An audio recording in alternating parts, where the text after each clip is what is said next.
How easy is it to use this Hammer Lug Crimp Tool to make your own battery wires? This is something that I had to do very recently.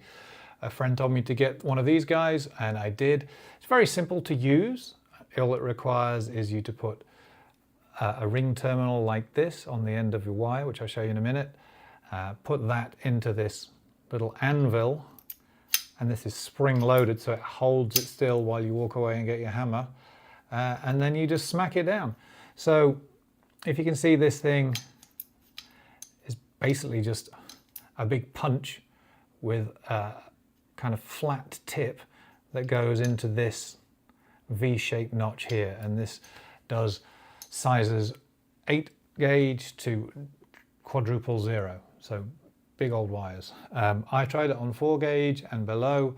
That seems to have worked for me, and I'll show you what I did.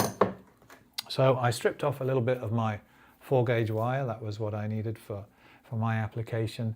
I got this kit here of ring battery terminal connectors, which has different sizes for different gauges. So I just chose this one, which is an SC25-A. SC25 corresponds to 4 gauge and the 8 corresponds to the size of the hole here. And then what I did was I forgot to put the heat shrink that comes in the kit on, but because I'm in front of a camera now, I won't. So you put the heat shrink over your wire, carefully feed your ring terminal over all of these copper wires.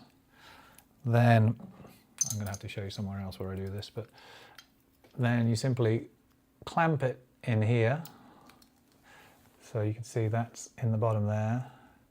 Let go, and then that's held in place, and then you go and take this to where your hammer is. I'll show you that process right now. So I'm going to put this part that gets crushed facing upwards, so I lift it up, put it in there, find a trusty hammer,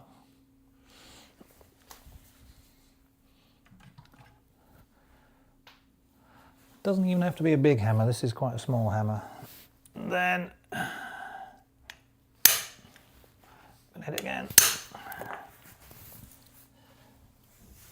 and then when I release this, you can see this is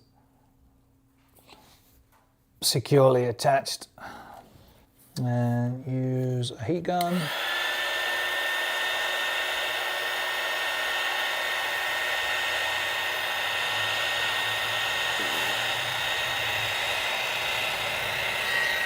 There you go, just made myself a battery wire.